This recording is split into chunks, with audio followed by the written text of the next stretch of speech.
Now they can hear us and see us. Oh boy. I know, right? Nothing's worse than that Overwatch gameplay earlier. So That is everything's true. looking up. Ooh. I don't know what it is, man. The matchmaking recently has been god awful. Yeah. Like I mean, it I was end up definitely rough today. it yeah, that but I mean like it's just so bad one way or the other. Like Hmm. literally last night the game I was showing, like I went in the replay viewer and showed it I'm gonna um get my stream real quick. while you were fidgeting around. Was we were on Rialto on defense. It was quick play, and I played Sombra, and I literally Mhm. just sat on the top of the left bridge. It just hacked and shot things. I can't hear Nice. you, Ramsey. Oh, he's talking on the phone. Nice. I can't hear you, Ram. Oh, he's talking on the phone. Oh, I am getting a little bit of feedback now. Yeah, hold on. I gotta mute my thing. Oh, All okay. right. We're Well, good. that's easy. But yeah, it was awful. Like I felt so bad for the other team. Like what do you get on attack? Like 4 minutes and 30 seconds or something? Hmm. I built 3 EMPs up in that time. Nice. All right. I am good if you guys are. I'm ready. I don't know about Ramses. He I'm was ready on the now. phone Cool, for cool. All right. a Let hot. me start the backup recording. Yeah, I should probably do that too. Hopefully, I have enough hard drive space because one of my hard drives died. Right. All right. Oh, Yeah, I'm good. I'm ready. Just make sure my phone's muted. Oh, so I gotta get chat out. Let me throw that over on the other window. Let's see. All right. We are good to go. All right. What's up, nerds? And welcome back to Heroes Never Die, your one stop spot for all things competitive Overwatch and Overwatch 2. I am your host, Emily Drunk, and we got another packed show for you here tonight.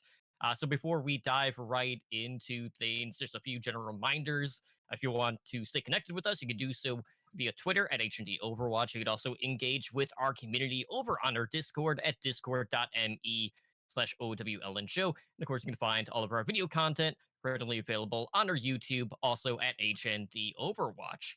So we are hot off the heels of an excited midseason madness. Really no surprise in regards to the Atlanta Reign continuing their dominance in the Overwatch League. And of course, with that, we also have a slew of roster changes as teams are looking to make some adjustments headed into the second half of the season.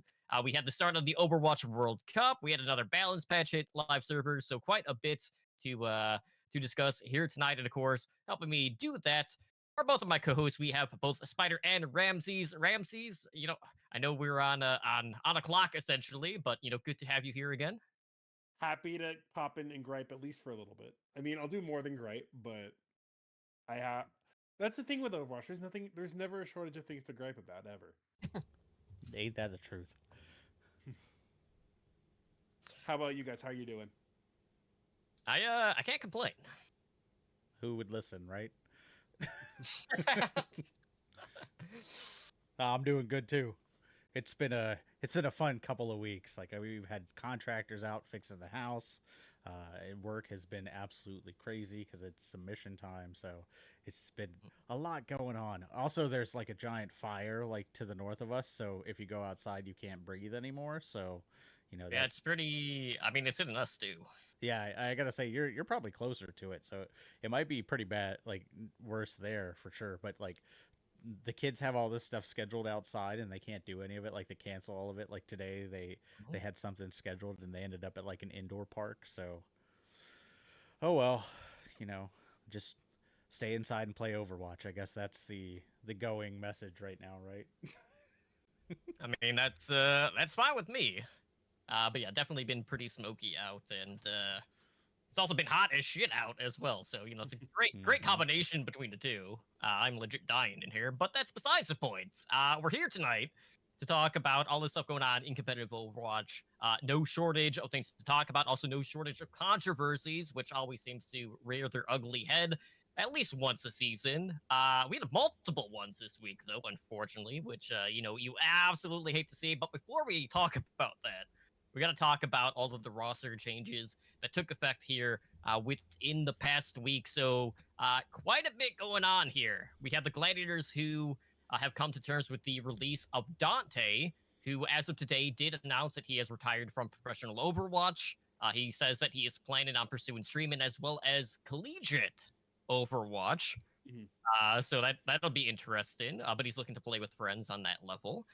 So following the news, we also had the Glads sign in Marvel, who will look to bring some much needed consistency to the tank line for the Glads, because Dante himself was talking about, like, in his Twitter post, about how he really thought he struggled in regards to the current monkey dive meta that we're currently in, and just really Mhm. struggling to kind of transition to like that one tank mentality when he's having to go up against like these Winston stands who are just well above him at this point. And he gave the nod to a few people as well within that tweet, to some of the other Winston players out there who were getting the better of him.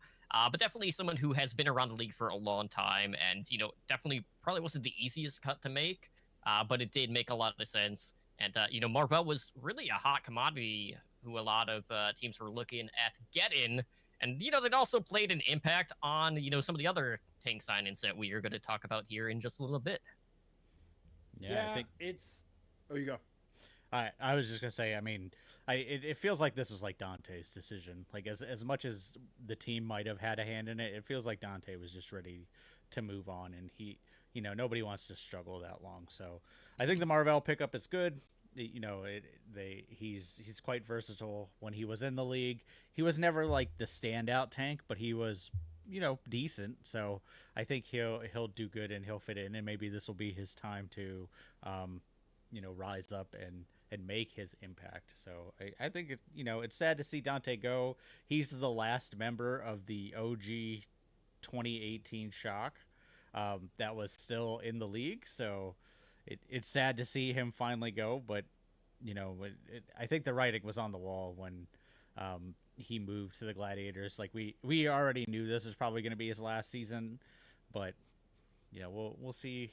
Any collegiate team that grabs him is going to be lucky. He made a couple interesting points in that tweet longer talking about that, like, with how much of your life you spend dedicated to the game, a lot of the other parts of your life start to suffer, and with how player salaries go down and the stability of the game continues to decrease, it doesn't seem like it's really worth it for him anymore. And I have other things I want to do. I want to work out. I want to stream. I want to do these other things. I really want to do more with my life than just this. And I'm at the point where it just wouldn't be worth it for me to continue doing this professionally. So it's a bummer. It's not, like I said, it's not surprising though. I think just considering what his monkey struggles were. Mhm. So we'll see. I don't remember who made the tweet, and it's gonna kick me. I think it was McGravy actually was talking about how something that Overwatch isn't good at doing, and this is a situation where it would be good, is that Overwatch is not good at keeping pro players in the sphere as personalities or as people who are still regularly a part of things.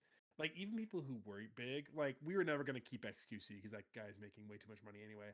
But like, Super is involved in Overwatch a little bit, but like, tons of other people who were big personalities in the game aren't really around anymore. And Mhm. Dante's somebody you would want to still be around at that point. But I don't know. Best of luck to him and wherever he goes, because if he goes into collegiate, like, this dude could crush.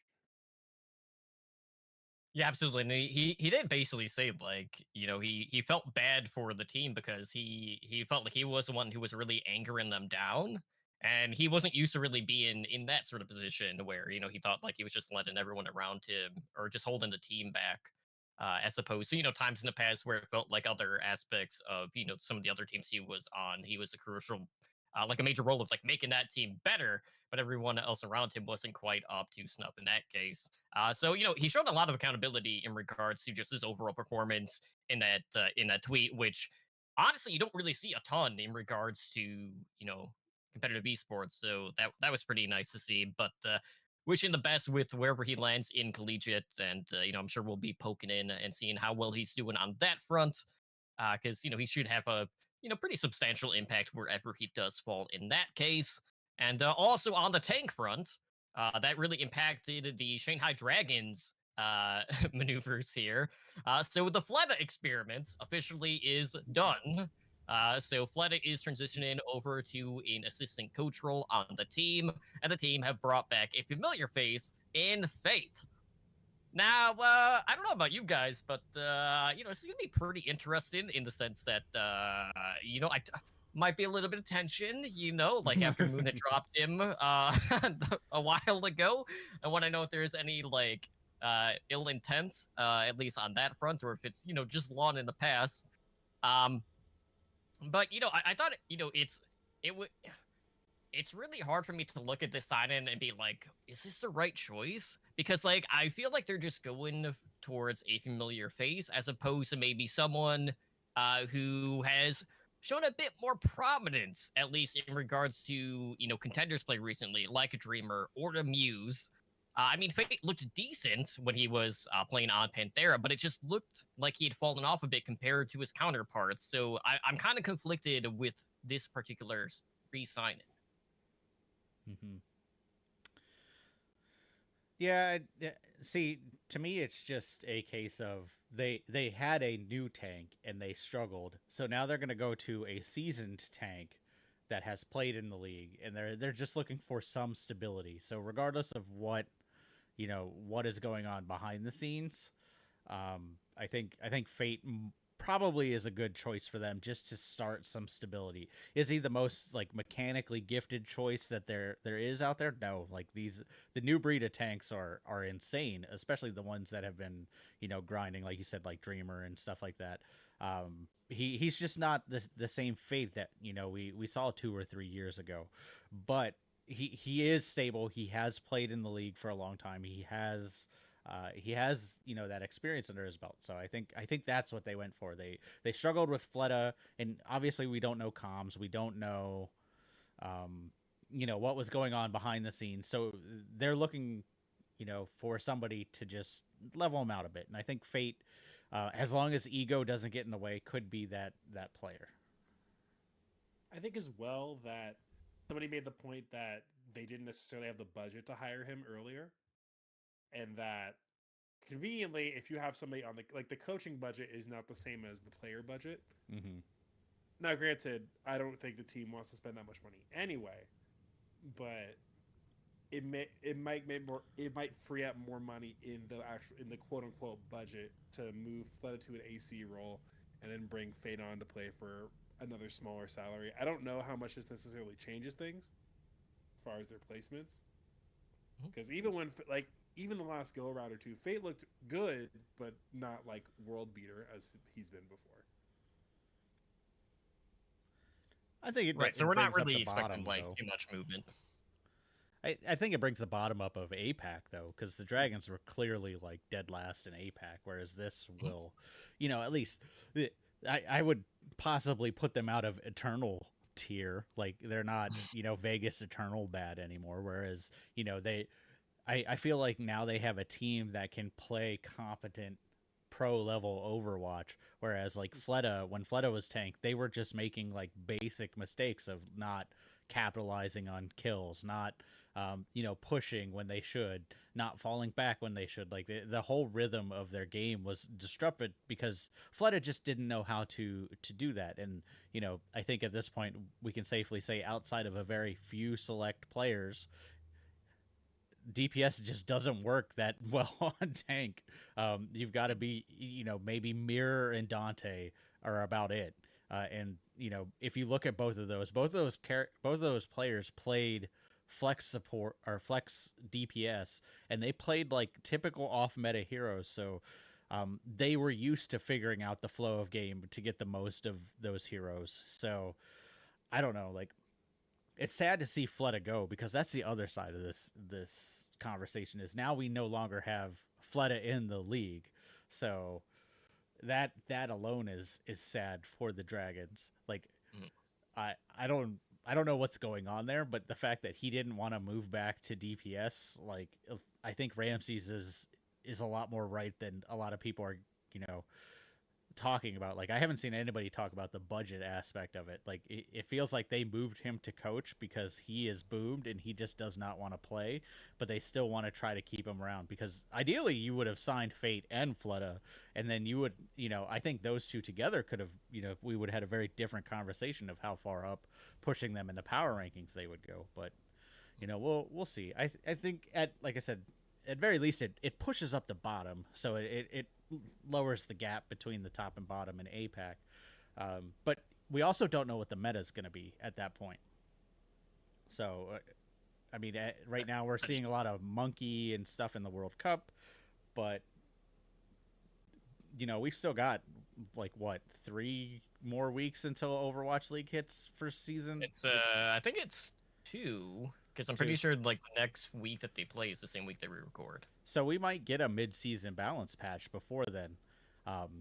Just to like, I would hope, and this is like a completely different discussion, but I would hope that if we have a mid-season patch and it is not out by time the next go around of Overwatch League comes, they put in the mid-season patch early for Overwatch League, and then the rest of us get it late or you know whatever. But that's, like I said, that's a whole different discussion. I just don't want another whole tournament of the same meta, because even World Cup is pretty much the same meta. The only difference is, you know, if they run like hard dive, then they just play Cassidy. So but the only other difference is when USA is like, yeah, we're gonna off roll.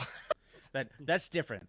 There's money involved in that, and I will talk about that when we get to the World Cup. But or unless you're Saudi Arabia, and then you just play Pharah every map. So basically. So outside of that, really should come as no surprise that Vegas Eternal have made, I wouldn't say wholesale changes, but they did swap out 3 players after their abysmal start to the season, which was really a continuation of last season. So, you know, sometimes you just can't stop the snowball potential. no. But, you know, the team dropped their tank player, a support player, and a DPS in Vulcan, Moltel, and Lucamina, respectively, and brought on to you Knife and Irony. They actually just announced another signing of who was he from? He was from crap. It's Magic Meatball. You know, I think that's what it. That's not real. Is it not real? No, it's not real. It's a fake account. Is it really? No, 100% it's not real. Because it showed up on Overwatch TMZ. And no, it's not real. He even retweeted it because I think he thought it was funny. But no, he's because I actually thought that was a decent pickup. I'm not gonna lie. So, but okay, well, it does so continue the trend of O2 Blast to be in the feeder team. Yeah, exactly. Well, Mouthful put up on Twitter. He did a full tweet longer as far as like why, blaming a lot of it on Avala's management. Okay. And there's a couple different things, because on one hand you have a team that's clearly being instructed to run at a budget, to do enough, to do whatever, to just exist. They're not investing money to make that team really good. But also it sounds like you're not investing any resources to make that team just environment better. He was talking about like Avala pretty much playing defense for like the higher ups a lot of the time, and why they couldn't do a lot, like why they couldn't get certain resources, why they couldn't do certain things, and that in most other I think it was like in most other places that he's played, the environment's been way better. Ben Best, I think, said similar things when he left that team as well. We've heard that before, yeah. So I don't know. Like, you can only hear that so many times until you start to take it by face value rather than just a jaded cut player. Avala created her own toxic wasteland with constant lies to our team, selfish desires that would further boost her own PR, constantly going back on her words and playing the victim if called out, gaslighting the org with decisions that help out her image and much more. So. It's really hard to have a stance here because at the same time, whenever there were a ton of staff changes, everything fell on Avala. Yeah. See, this is true. But that was also months ago, you know. In 3 years, and this team has consistently Yeah. been bad. So Yeah. Advantage for sure. like and she got a lot of credit, I think, for like she earned most of that goodwill from that time where she had to completely rebuild a European roster and that managed to do decently well. Like that earned a lot of the goodwill. I was carrying water for it back then too. Um, and then I remember my brain goes back to a good friend of mine, Mr. Deathblow himself, saying, "I don't care. I don't care about the whole like, oh, she got put in a bad position. Oh, that's a bummer. Like, nah, dude, it sucks. That's what you're dealing with. Make That's the your best of it." job. I mean, there are so many other like coaches that we've heard, and GMs that we've heard that have been in just as bad or worse situations that have done better. I mean, look at like Vancouver Titans last year. Look at LA Valiant last year. Like, Oh, and you don't hear the players complaining about it, like, or you don't hear the players complaining about the GM or the personnel. They're complaining about the organization, whereas this seems very targeted to one person, and that's what raises my eyebrow. Is I'm like, I don't know, there's definitely something more going on with Avala than is apparent. And I think as time goes on, we're going to get more of these bits and pieces, and we're eventually going to get a lot of the whole story, because if it's as bad as it seems it is, players are going to talk eventually. Yeah, they always do. Uh-huh. Outside of that, looking at the Hanzhou Spark, they have released 20, or AKA Elsa. Yeah. So I look at this and I'm like, all right, well, we already saw the Dragons return to a familiar face. I can only imagine that Spark would probably be thinking the same thing and bringing back Liege at this point, because looking at how the Spark have fared so far, obviously we're still in the monkey dive meta with the Sombra and Tracer play. And 20 was really only being brought on for like control maps, primarily Ilios, where we would see like the occasional diva, but 20 had Mhm. only played like 3 maps throughout the course of the season so far. Otherwise, it has been the Gooshway show outside of that. But I feel like the teams at this point are still trying to stay away from only having one tank on the roster, just so you can cover the other gaps. And we have seen Gooshway struggle on some of the off meta heroes, so it would only make sense to transition someone that is already familiar, with the staff and the team already at this point. Yep. Yeah. And part of me thinks they might just stay with Gushui, like, regardless at this point. Uh, we don't know what the status of the Chinese teams are, but with Chengdu exiting the league, I I have a feeling we're going to see some other Chinese teams fold as well by the end of the season. So they may just stick with Gushui. Like, maybe at this point they were basically like, we'll cut our losses. We had a good run in the first half. We'll see what we can do in the second half. So That is true. They're not making up ground compared to some of the other APAC teams. yep. Outside of that, we also have the Justice making some moves as well. We had them release FD God, which a lot of interesting discussion on that, at least on social media, where a lot of people are like, "Well, FD God really wasn't the problem," but they did go out and they signed Donhun from Dreamers. Which we're going to talk about a couple of other players from that particular team. I know Ezon had recently been picked up by the Dynasty. And there was also another pickup for the Titans. Mm-hmm. Or wait, which team was it? I know someone signed Spectra. Oh, it was the Defiant. Toronto yeah. did. So at this point, with those sign-ins, we have now seen 3 Dreamers players getting picked up after their pretty positive performance there in the spring qualifiers. Mm-hmm. Did you guys see the Get Amazed piece that he put out about Twitter Blue subscriber Get Amazed, about trying to justify his reasoning? We don't necessarily need a justification, but the lengths he went to try to justify himself made it so much worse. No, I didn't. I'll have to go look at that. I'll read you a blip. First of all, I'm the one who took the gamble on picking FD when nobody wanted to give him a chance anymore. It's been years that I'm watching after him, and I can say without a doubt that nobody in that scene could have done more for me than him. All of you that are trash talking me after dropping him Where were you when he was playing in Contenders? Oh, ouch. Like, bud, just like there are better ways to stand. I just be like, yeah, dude, I picked up this guy. Nobody else wanted him. Nobody else wanted him. Like, yeah, dude, I'm sure he knows that. Now you're making sure that nobody else will ever want him ever again. Like, Yeah, that's pretty messed up. And again, Yeah. I am definitely in that camp that I don't think FD God was the problem. I feel like FD God gave more to that team than he took away from it. I mean, we'll see. Maybe Dong Hoon will come in and they'll pop off and we'll be like, oh, FD God was the problem. Like maybe he was just in chat making goat noises the whole time. Like we don't know, but I don't know.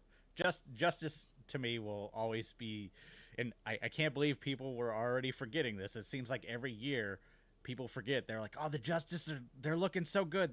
No, they are the Justice. They are gonna fumble the bag as soon as you believe in them. They're like, hey, everybody thinks we're gonna win this one.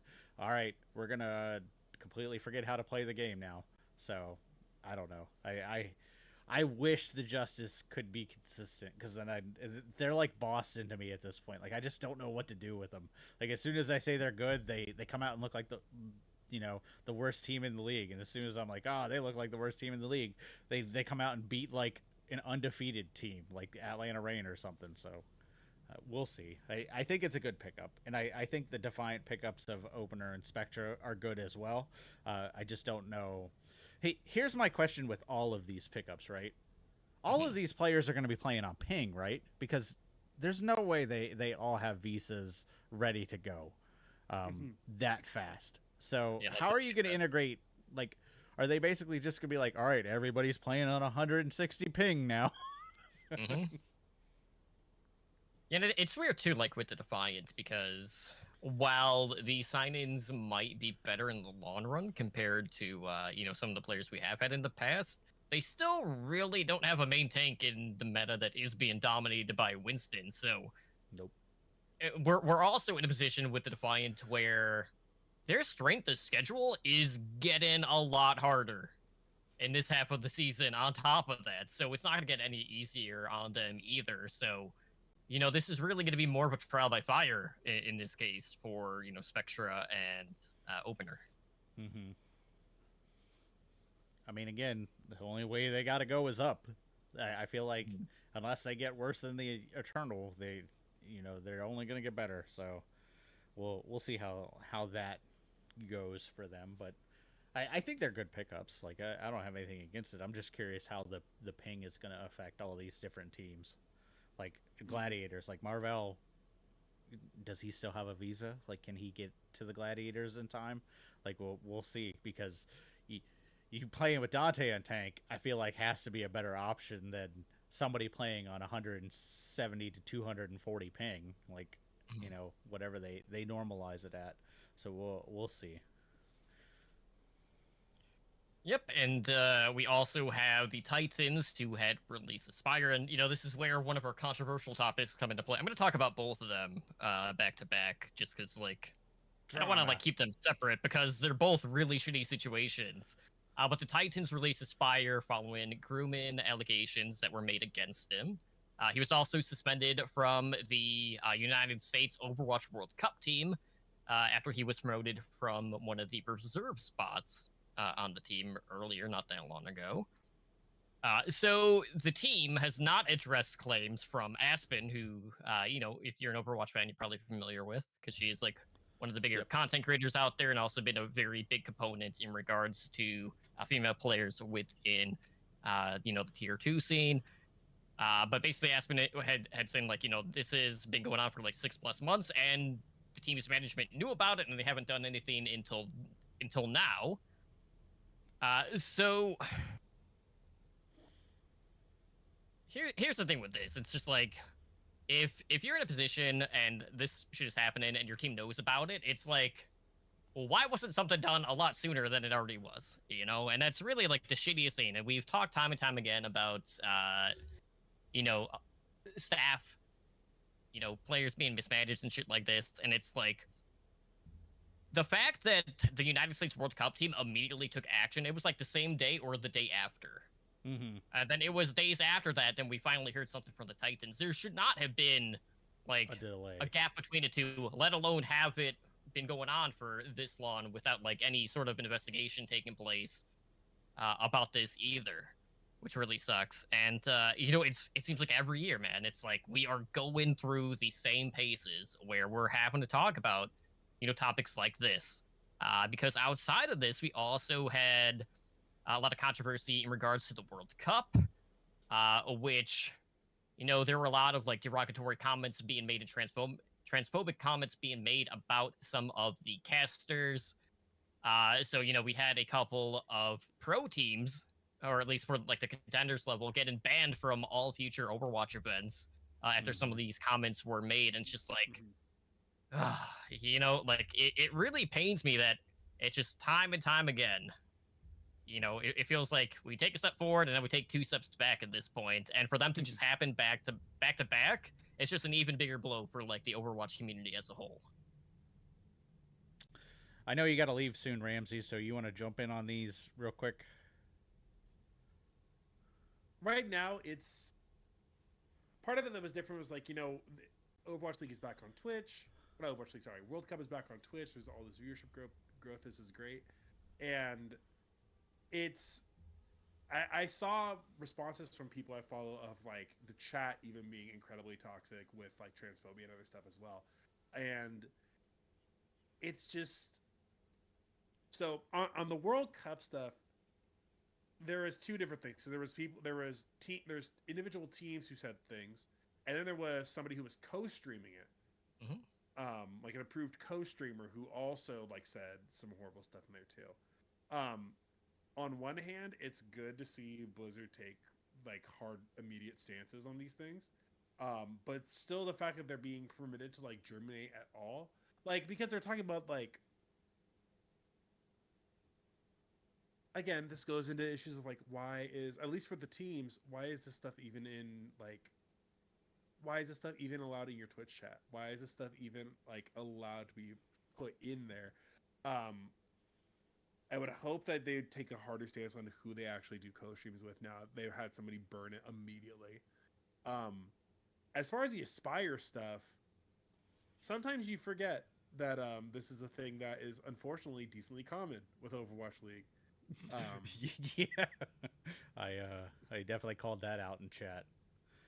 Sometimes you forget that this is something that has happened multiple times, and you had people saying like you have people who try and make arguments, which is gross either way, but like the dude clearly knew what he was doing, clearly knew it was bad. You can look at the accounts of it. Dude clearly knew he was doing something shady and continue to push with it. And I've had conversations with friends before about like why this is something that happens in Overwatch so much, because I'm sure it happens in other places as well. And I think the main comparison I've seen is just with Smash. That's like games that bring in a wider, like this is always gonna like, this is not an excusing way. Things like this will happen in almost every scene of some way, but in a space like Overwatch where you have so many more people from different walks of life and just frankly more women playing it than a lot of other games, these things come out more. Either way, it's gross. I think dude's done. Like, yeah, absolutely. Dude's wiped off the face of the earth. Done. I don't see him going anywhere else. I don't see anyone else picking him up. He will live the Dreamcasper walk of shame for the rest of his life, which is good. Yep. Yeah, I agree 100%. Like I think every allegation, organizations to do their due diligence, but at this point, that should be pretty fast. So if they did know it, that's horrible. And I think the team, at that point needs to be investigated. Like there definitely needs to be some repercussions at that point. But in the general scheme of things, like in the past where teams hadn't known, everybody has to do their due diligence and then they need to act on it. But like you said, that gap of time between the U.S. and the Titans, and the fact that the Titans possibly knew about it for 6 months is disgusting, and that has to be looked into. But it, like you said, Aspire's done, so like I said in chat, this is our yearly tradition at this point. So I'm not, why rehash it at this point? As far as like the transphobic stuff goes, that's they acted on it, which is good, but it is sad that it's taking them so long to act on that, because that's not something you need to do your due diligence on. Somebody says something like that, it should be immediate. Like, you should be like, your everything is revoked. Like, it still took them 2 or 3 days. It basically took them like the whole weekend before they responded to it officially. Like, there were obviously some things here and there, but if like private streamers can have moderators that can handle that stuff, and I like Flats is the big example I'm going to use, because he had just as much viewers as the main channel when he was co-streaming live games. Like, he had 12 to 13,000 people. His moderators were on top of that shit. Like, as soon as somebody would say something, they were gone immediately, like immediately banned from the channel. And there's always going to be people that are going to say that, unfortunately. But if you can act fast enough, it never affects anybody at that point. So the fact that the official Twitch channels cannot moderate it is sad at this point, because obviously Blizzard has a lot more money than Flats does, regardless of what he's paying out to Team USA. So yeah, that is just sad. Like, that's something that they need to do better on. Honestly, in response to the actual comments, like that casting duo, the one, I think it's CB is the one that a lot of the comments were directed to, that has actually become, outside of Hex and ZP, which are like the old standbys, has actually become like my favorite casting duo for World Cup, because their analysis is good, their tempo is good. Like, I feel like they're actually a really good casting duo. They're just, you can tell there's a little bit of jitters there, maybe because they're in front of such a wide audience, but I think that casting duo is doing really well. So it's sad to see terrible people bring it down. So it sucks, but Ramses has to leave. He's gonna abandon us. I will Yes. disappear into the void to come back another day. Have a good All right. night, sir. You take care, sir. Bye. All right, So- let me. I'm probably gonna have to address my. Yes, my I stuff am. a lot. I had the stream ready. Like, I had the did you? transition screen ready, because I knew Let's he see. was getting ready to go. We get the inverse Ramses tonight, rather than Yep. showing up late. He All right, I need to adjust my cameras. yeah, always fun. Luckily, I've had a lot of practice at this point. So Perks of doing it live. Let's go. All right, let's see. let's go. 2cam, ready to go. Oh, I need to bring Totem down a little bit. There you go. Doesn't have to be perfect. I just want We're it back. so it's not completely fudged. I guess I can All right. bring me up a little bit. But yeah, the whole situation is sad. But other than that, the games have been fun to watch, right? Yeah, I mean, I've definitely been having a good time with that. Okay, I gotta jump around on my notes because we went out of order. Yeah. I mean, pretty much we're on World Cup now. So if you want to just Yeah, so I mean, I didn't write a ton of notes for the World Cup just because it's still ongoing and it is early on in this. But I figured we'll quickly go over what's been going on with the United States World Cup team outside of the Spyder stuff. Which the unfortunately unfun that's stuff. gonna have an impact on the team. But basically, World Cup is underway.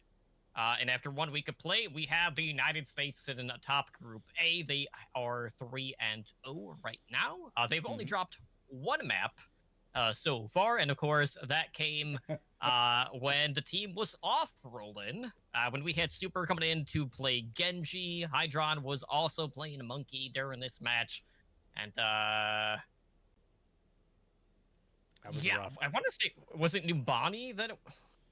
I think it was I think it was Numbani. Numbani that they were playing on when they were doing that. But either way, I was still happy to see Super get into to see some play. And then when I was watching some of like the reactions, of course, I was watching Flats YouTube video on it when he was inspecting Super Stream, which Yes. definitely was 3 minutes ahead and not on a delay like it should be.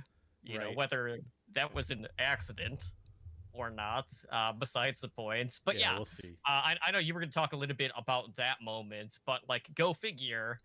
The map that Team US drops is when they are just flat out trolling in this case.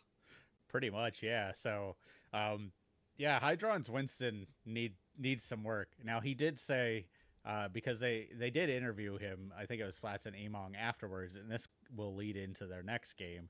But they did interview Hydron, and he literally said the last time he has played tank was probably like 5 years ago. So Yeah, so Overwatch 1. yeah, so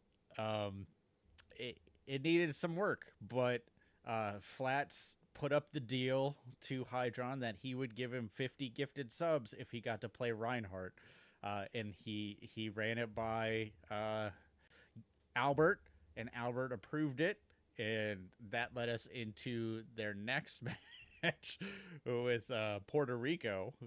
Yeah, on Route 66. On Route 66, and if you have not seen Flats's reaction to that, even if you're not a Flats like enjoyer, go watch it, because you actually get to see match chat on Flats' stream, because he watches it from Hydron's POV. The match chat is hilarious. Like, as Hydron's coming out, he literally says, "I'm gonna smack the freedom into you." And he said, "If you guys win this, you can be the 51st state." Like the match chat was hilarious. Like, and that's how we got to see the end of it. Was obviously USA full held them. Like, probably one of the worst spawn holds we have ever seen. Yeah, including the Lucio boop right on the front door. Yeah, which Ultraviolet was pissed about that, because not about that, but later in the match, the McCree literally comes out, turns around, and high noons him, and he was like, "All right, I deserved it, but come on, man." But it turns around, and basically Papa Joe, the tank of Puerto Rico, is like, "How about we Rhine 1v1 for the map?" And Hydron's like, "Okay." So that's how that Rhine 1v1 came about. And of course Hydron was like, "I'm gonna win because like I have cart healing." So he did win. I don't think cart healing really mattered. Like, it was, Hydron was ahead enough that I don't think that would have mattered. But it was pretty funny to watch overall, and it was Flats. So then after that, like I said, Ultraviolet went on and got interviewed by Flats and Emong, and of course at that point Ultraviolet's like, I play a pretty mean tank as well. Like, he was fishing for gifted subs, and Flats was like, "Oh god, I'm gonna end up spending so much money, but the content is so good." And he said literally while he was interviewing Ultraviolet, like, Albert sent him a message like, "Please stop." So one of the games, like, USA plays Costa Rica next, which I don't think they'll have a problem against Costa Rica, but we may see more shenanigans. But their final game is against Guatemala, which Guatemala has not won a map yet. So if there's going to be some, like, everybody switches to an off roll type of deal, it is going to be during the Guatemala game. So I am curious to see how these games play. But USA has looked pretty good. We'll see what they do, without a Spyder at this point, because it's going to be up to Sugar Free. He's going to be the one stepping in this case. Yep. But Spyder was doing a lot of work. But I think Sugar Free, if anybody can do it, I think Sugar Free can easily step in and fill those shoes. So we'll see what they're doing. The one last point is, Flats did feel really bad, because he was like, "Oh man, Super was probably going to come in for that Route 66 map, and I just kind of bought my way into him sitting on the bench." So we'll see. But yeah, so far USA has looked good. Their big contender, everybody thought, was going to be Canada, and Canada has looked decent, but overall, like, I don't think we've seen enough of Canada, because Canada hasn't they got played it. gobsmacked by the US. Yeah, so it wasn't even close. So, like, I think we're currently looking at unless there's like a sleeper like Saudi Arabia that can get away with, you know, this Farah comp that they have been dominating the European region with. Um, Mhm. I think we're looking at an easy, you know, maybe Korean first, China second, and USA third. But we'll see. And they did mention that in the interviews. They were basically like, at this point, we're basically smurfing. So we'll see how things go. But yeah, I mean, if you haven't been watching the games, basically starting Thursday, um, onwards, like there's games all day. Like it's been so fun, but I know it's been driving my wife up a wall because she's like, is there still Overwatch on? I'm like, yeah, now we're into Europe, and yeah, now we're into like Now we're moved into a different region. last weekend I literally would watch like the during the day I'd watch the European one, in the evening I would watch the American one, and then like we'd go and watch TV and chill for a while, put the baby to sleep, and then I would come back out to the living room and then I'd watch the Korean ones, or the Asia region, at least some of them, until you know it was way too late, because I'm watching Team Japan, and if you want to watch some fun Overwatch, Team Japan is also tearing it up. So Oh, I haven't done that yet. I need to check them out. yeah, they also had a very egregious spawn camp. Um, so yeah, Team Japan is doing quite well as well. I feel like I don't think they've played Korea yet though. I feel Okay. like that might be this week. Let me see. Yeah, because Japan has not lost a map yet, and Korea has not lost a map. And Japan plays Korea on the last day this week. They are literally the last game on July 2nd. So, Okay, good to know. but yeah, Japan has. I mean, Japan's a full team roster. It's Mm. so, but they've been a lot of fun to watch too. Good to know. Well, that has not been the only global competition of sorts because we did just come off of the mid-season Madness tournament. And, as I mentioned earlier, it was the Atlanta Reign who stood tall with that, with the Reign tournament journey, culminating with a 4-1 victory over the Houston Outlaws. So really, I mean, the Reign story this season is pretty well written at this point. They have been on an absolute tear through the first half of the season, having only dropped 2 maps entering the tournament. Which they ended up dropping 3 overall here to the Houston Outlaws over the Mhm. course of the upper bracket finals as well as the grand finals of the tournament. And at least like outside of that, I think probably the biggest surprise was the Florida Mayhem when all was said and done. They had their lower bracket run cut short by the Outlaws, but they had a really tough first matchup with the Hanju Spark. They ended up losing that one in a 5 map series, and then they would go on to beat the Soul Infernal in 5 maps and made very quick work on the Boston Uprising Mhm. after that match. But it was really good to see the Mayhem coming out with another strong tournament performance. And they've definitely been one of those LAN teams who have really been one to keep an eye on. They've kind of been like the dark horse so far, at least over the course of the season here. Yeah, I mean, I kind of said it last week. Like, I don't know if it was as much of a surprise to me because I kind of rated them third anyway. Like when they initially lost the first match, I was definitely like, oh, maybe I did rate them too highly. But they brought it back around. So I think the surprise is the consistency, right? Like we didn't Mhm. expect them to do that well again. But on paper, I feel like they are like the third best team in the league. I think the biggest surprise to me is how shit the APAC teams were. Like outside of the Hangzhou Spark having like that tooth and nail game at the beginning, um, Mhm. where they won their first match and then just completely shit the bed after that. Like the Infernal completely shit the bed. Like, I had mentioned that I wanted them to finish second because I thought they could at least compete with some of these, mid upper table teams, but no, like they were much worse than I had predicted. So, at the end, I still stand by what I said last time. Like I feel like Houston and Atlanta were the favorites to go to the end, and they did. I definitely feel like the upper bracket finals was more, in tradition, more of the final than Mhm. the actual grand final. But the grand finals were not a stomp. Like it was definitely there was some back and forth. It wasn't until probably the last 2 maps that Atlanta really started to run away with it. But the first few maps were definitely competitive, but nowhere near as much as the upper bracket final. But I mentioned it last week on Null Sector. Like, it's not a surprise. Atlanta's been very dominant. I think they'll continue to be dominant. They have all the tools to run everywhere. Run pretty much any meta. Like, Lip is gonna make the Sombra work in most metas unless Sombra gets a huge nerf. I can see this Cassidy change making a dent in the Sombra play,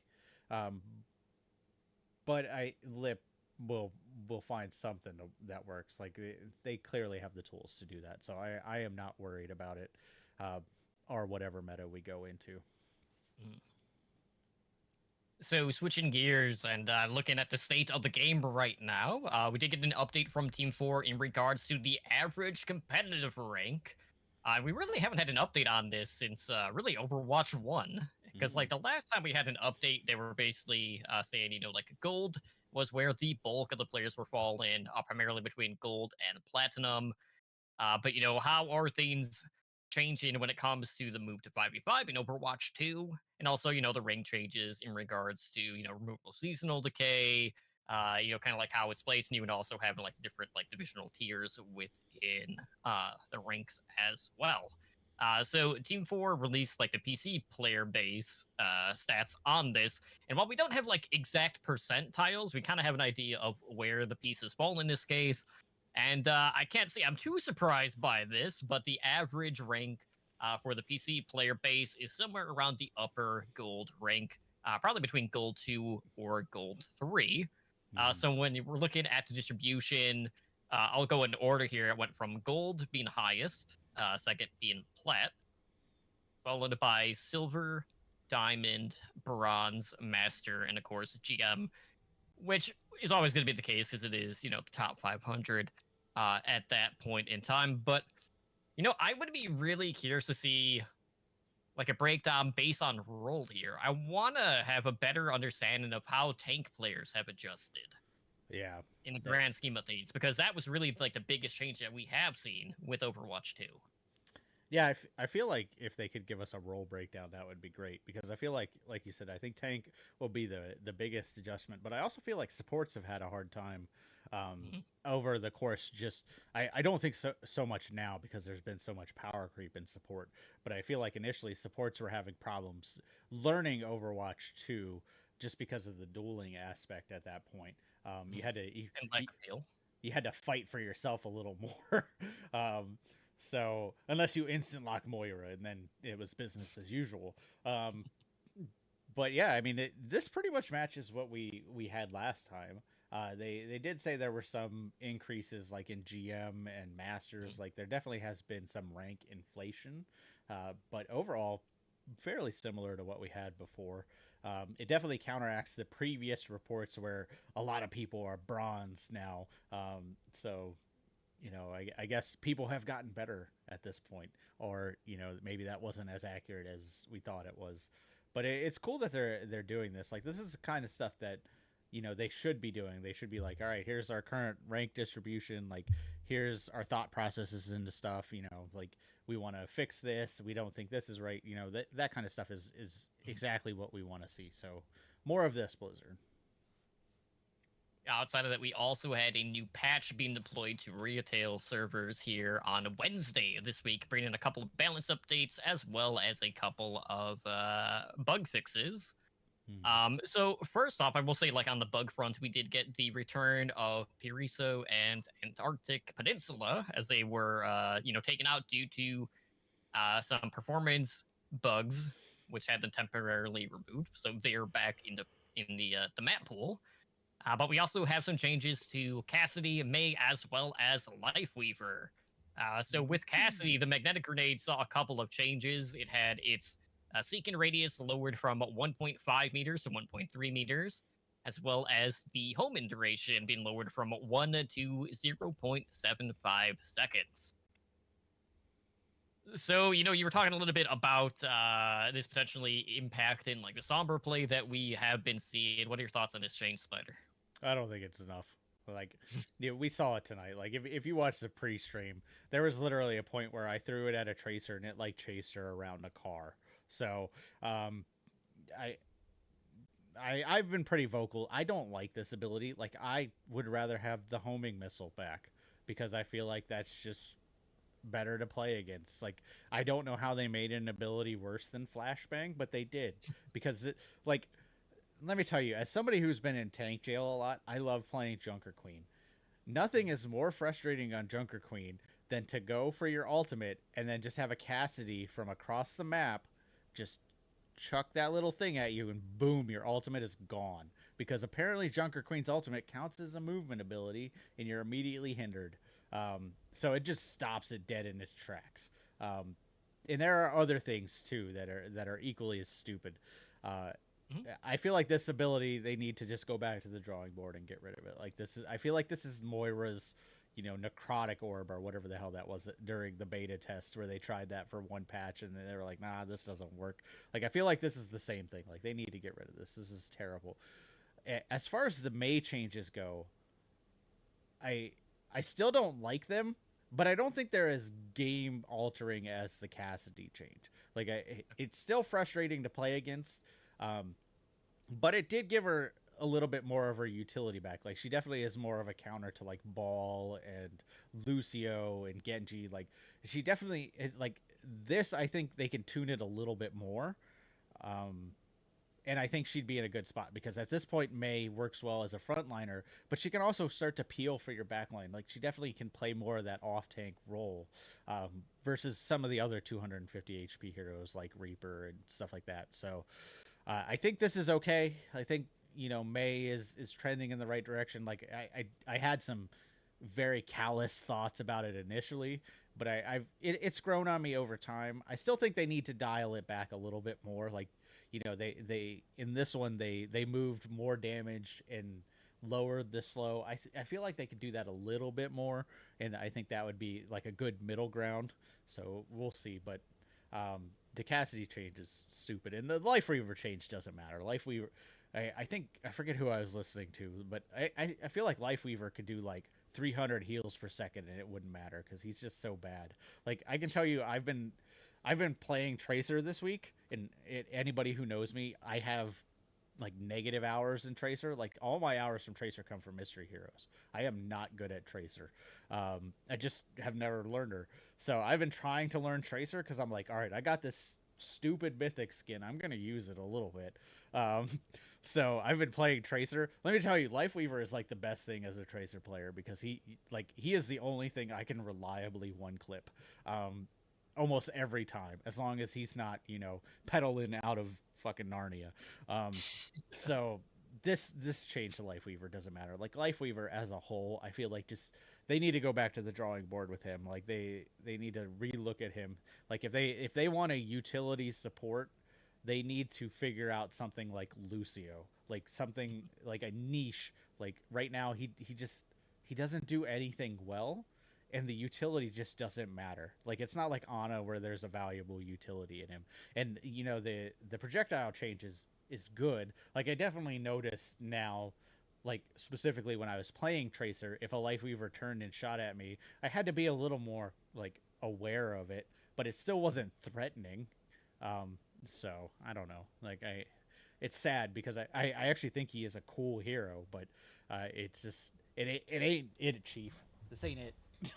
Yeah, and this is like the third wave of buffs that we've seen for Lifeweaver at this point, and still not quite where it needs to be. I mean, we've even seen it at the pro level, like really just not seen any play. I mean, sure, I want to say he still has a 100% win rate, but he's only really been seen on like 2 maps. He's definitely so far. tearing up the World Cup, man. Look, if you need a good vantage of a Rhine 1v1 for a map, Lifeweaver is your dude. Outside of that, no. That is a fair point. So, last but not least, we also have an update on BlizzCon, specifically when it comes to ticket information. So in case you guys don't know, BlizzCon is returning this year to the Anaheim Convention Center on November 3rd and 4th. We have ticket information that dropped earlier this afternoon. So tickets are going to be sold in 2 different waves through AXS, with the first wave going on sale Saturday, July 8th at 10 a.m. Pacific Time, with the second wave going on sale Saturday, July 22nd, also at 10 a.m. Pacific time.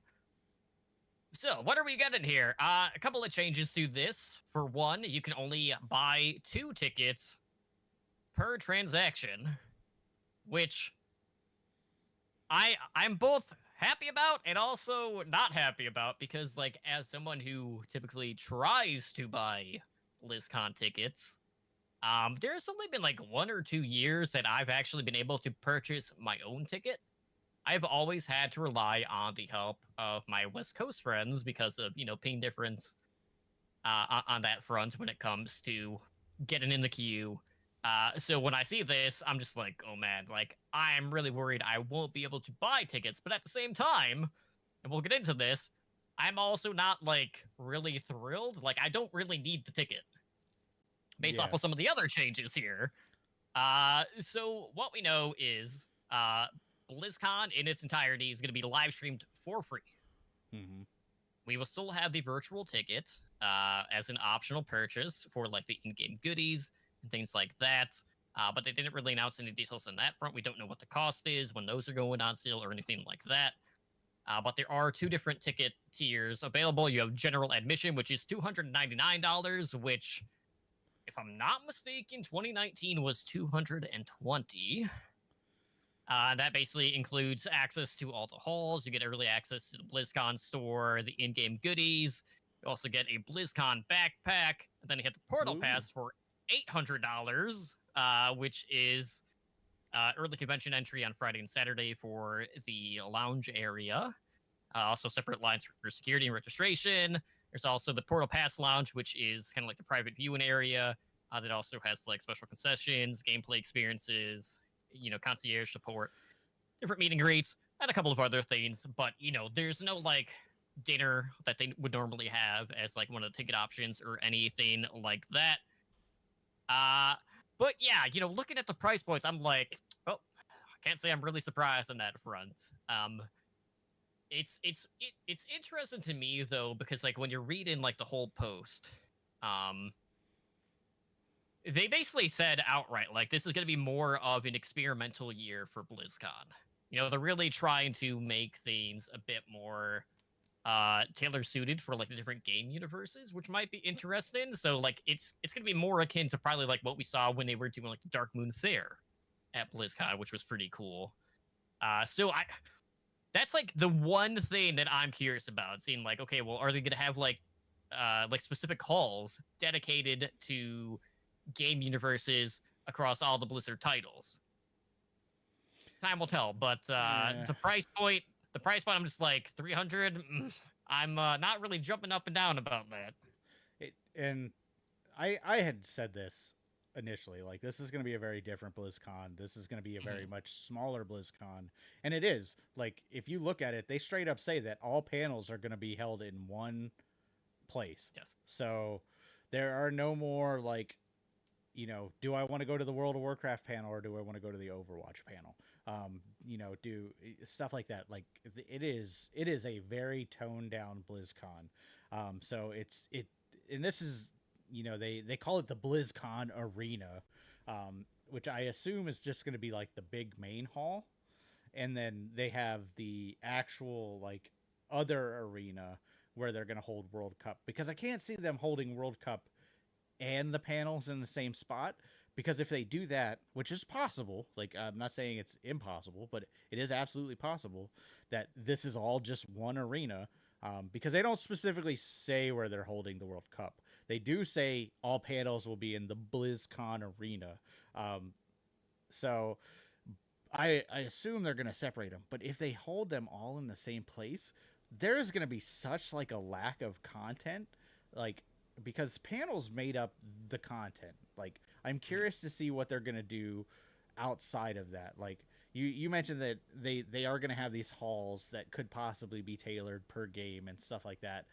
They do have like artists. They do have, the dealer's line where you basically buy stuff online and then go pick it up and, at a desk. I assume they're going to do that the same. But yeah, like, this seems, for 300, like, I was talking to my wife about it. I'm like, one of the big anime conventions over here is Otakon, and they keep raising the price, raising the price. It's a 3-day convention with like anime premieres, panels, a dealer's room, an artist alley, a kids room. Like, there's all this stuff, and we're like, dude, 3 days for $120? Like, that's crazy. Like, who would pay that? And then like this comes out for $300 for 2 days, one set of panels, because like I said, you don't even have the option of different panels at this point. Like, I don't know, like this, it's, I hate to say it, this feels like a desperate money grab for them. Like, they are cashing in on that BlizzCon name and people really wanting to go for it. I hope it turns out well, but everything I read in this did not inspire a whole lot of confidence for me. Like, obviously it's easy to say that for me because I was not going in the first place, but I I need to talk to my friend. Unfortunately, this news came out today and I didn't get a chance. He goes every year. He was the one that I roomed with when I was there. I want to know how he feels about it because he has been disenfranchised with Blizzard for the last couple of years, just with everything that has happened and how they've treated their games. So, I hope this turns out well, but I mean, for someone like you, I think it's still fine because you go for the people. Like, you're mostly there to see friends, interact with people, chill with the community. That, I think, is going to be a highlight no matter what, because you're there for friends. But if you're like someone like on the East Coast that is just going for BlizzCon, you're like, oh yeah, I'm gonna go for BlizzCon, you might be disappointed this year. Yeah, and I know a lot of people who were already on the fence about attending anyway. Right. Let alone with the price point changes. But yeah, like 100%, like I am still planning on going. Now, that doesn't mean I'm gonna try to get tickets, because I mean they're both. I'm gonna be at work both days that they're gonna be on sale, so that doesn't help me either. But at the end of the day, they were also saying, like, when it comes to like the opening ceremony, which is like the marquee thing for BlizzCon, with it being held in the BlizzCon arena, they're doing like this random draw system in order to distribute tickets for seating in the arena for the opening ceremony. But of course, they're still gonna be simulcasting it in the other halls. But like to be there with everything in front of you, it's gonna be completely a random draw, which it is what it is. But just with everything being so compact in one area. At least like everything else is, first come, first serve seating basis outside of the opening ceremony. But it's just like, man, like, I don't know. Like, I have like a bated breath just thinking about like, well, what are the actual plans here? I would love for them to like bring back like the Blizzard arcade when you could play all of the classic games like Heroes of the Storm and StarCraft 2. Good times. Yeah, that will always be a kick in the nuts. But I want to know, like, is this gonna be a year, like, knowing that it's gonna be experimental? Like, are they gonna hold off announcing their survival game? No, it's like what's the big draw here? Is like really the question.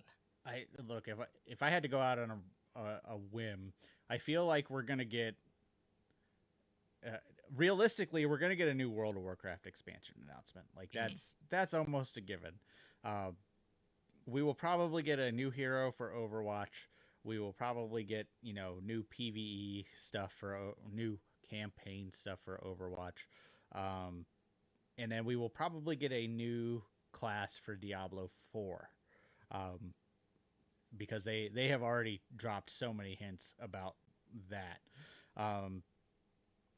The new survival game is definitely on my list of it's possible, but probably unlikely. I feel like if Blizzard hopefully if Blizzard has learned anything from Overwatch 2, that they don't want to like announce anything too early. The only argument I have to that is survival games are like ripe for early access. So I could see them announcing it and then being like, boom, early access starts, in January or something like that, and we're gonna build it with you guys, because that's survival's MO at this point.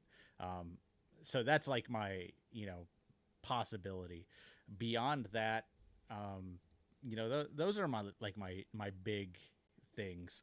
I feel like even though they say it's an experimental year in structure, I feel like this is the first BlizzCon back. Like they need to make a splash for it. Like they need to come out swinging. Um, Hopefully by then this FTC stuff is done. Maybe we'll have some Microsoft announcements. Like who knows at that point? So we'll see. But yeah, they're gonna have to come out big for this one, I think. Yeah, at the end of the day, though, regardless of ticket information, I saw a lot of people scoffing at the prices, and at the end of the day, they're still going to sell. Oh yeah, absolutely. They're not going to have an issue selling the tickets or selling out the portal pass and things like that. Mm-hmm. But we'll see. Like at the end of the day, everything being free, available to you to stream is amazing. Yep. So at least with that aspect, you won't have as much FOMO in this case.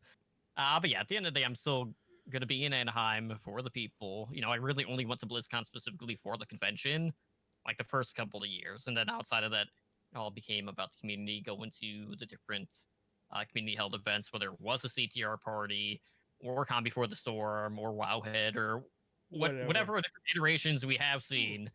But Con Before the Storm definitely became the mainstay, at least in regards to like the bigger parties out there. But yeah, I'm just looking forward to reuniting with friends, and if not at BlizzCon, hopefully around my birthday for TwitchCon. So it'll be nice one way or the other. So friends are going to be out on the West Coast one way or the other. Just a matter of when I'm seeing them. But we'll see how the ticket sales go. I wish everyone the best of luck in getting your tickets if you are looking to go. If not, I'm sure we will see looking for BlizzCon tickets probably pop back up if you're like looking to acquire some at face value, because that's always been a tool that has been available to us in the past, ran by the community. Yep. But yeah, it should be an interesting year to say the least. And we did officially get confirmation that yes, Overwatch World Cup top 8 at BlizzCon. No surprise. Only esports scene mentioned on that as well, which That's all they also got isn't left. a surprise.